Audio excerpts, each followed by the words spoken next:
Hey, this is Jamey from Stonemaier Games, and today I'm going to talk about my favorite mechanisms in the two-player dueling game, Radlands, which I just played the other day with one other player because it's a two-player game.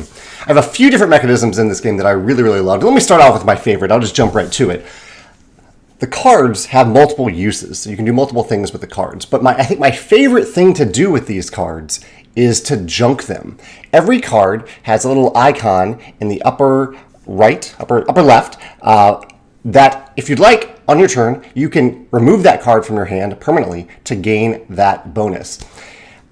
It gives the cards a lot of flexibility. So if you don't want to play a card, or maybe you want to, but you're not ready to play a card, or you need a certain resource right away, you can junk it for that value. And there's no limit to the number of cards you junk, because if you're junking cards from your hand, you're losing them. You don't have those cards anymore, and you're only drawing one card per hand by default in Radlands.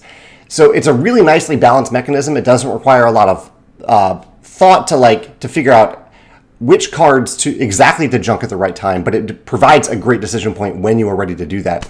And it also gives you a little opportunity to be sneaky, because your opponent can see all the cards that you already have on the table, and if you play a card, they have a little bit of time to prepare for it before you can actually use that card. But junk cards, they can't be ready for. They just happen. You get that benefit right away. I really like that use of these cards, and it means that every card is useful in the game. Even if it's not useful even if you don't want to play it put it into play and gain the value of it, whether it's an event or a person, you can always junk it. I really like that. A couple of other things that I really like. This was a very close second, but I really like the design of the water silo card. And actually, before I explain how this works, let me explain one of my other favorite things, which is that the game only uses one resource. The resource is water. There's only one resource in the game. At the beginning of every turn, you get 3 water.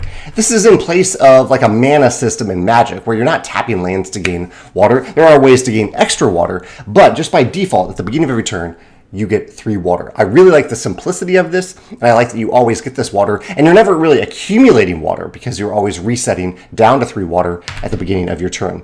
So with that simplicity in place, there are times on your turn where you have an extra water and you don't know what to do with it, but the game provides an outlet for it, and that is the water silo. With the water silo, you can spend 1 water to bring the water silo card to your hand, which you always had. This is a default card, different back than the other cards. You always have a water silo card.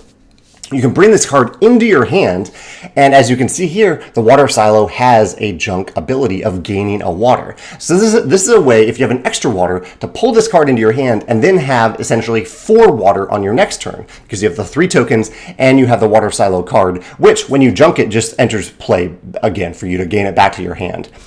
Brilliant design here for deciding, okay, do I want to use this resource now for something else, the one resource in the game, or do I save it for later?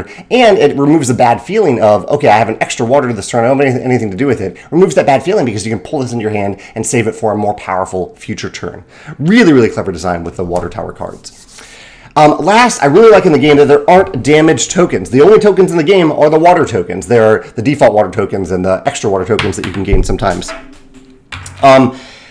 There aren't damage tokens. If you damage a card, all you do is essentially turn it. You exhaust it, you tap it, and that means you can't use the ability on it. And there is no automatic unexhausting or untapping in the game. If you have damaged a card from or say an opponent has damaged one of your cards and is tapped, you can't use that card's ability unless it's one of your base cards. But I really like that simplicity, that you're not like accumulating damage. Cards don't have life or anything like that. It removes all of that and streamlines it down to a system where if a card takes damage, you exhaust it, you turn it, and if it takes damage one more time, that card is removed. You lose that card. Super simple system, but I love that idea, and I think that's a great reminder to me as a designer, maybe other designers, that you don't need to use life as a system. There are other ways to indicate that a card has taken damage that removes the need for counters or a certain life value or anything like that. I think Radlands does a great job of simplifying that life or damage system. Radlands, yeah, great stuff in this game. I'm really enjoying playing it, and I look forward to hearing your thoughts about it in the comments below. Thanks.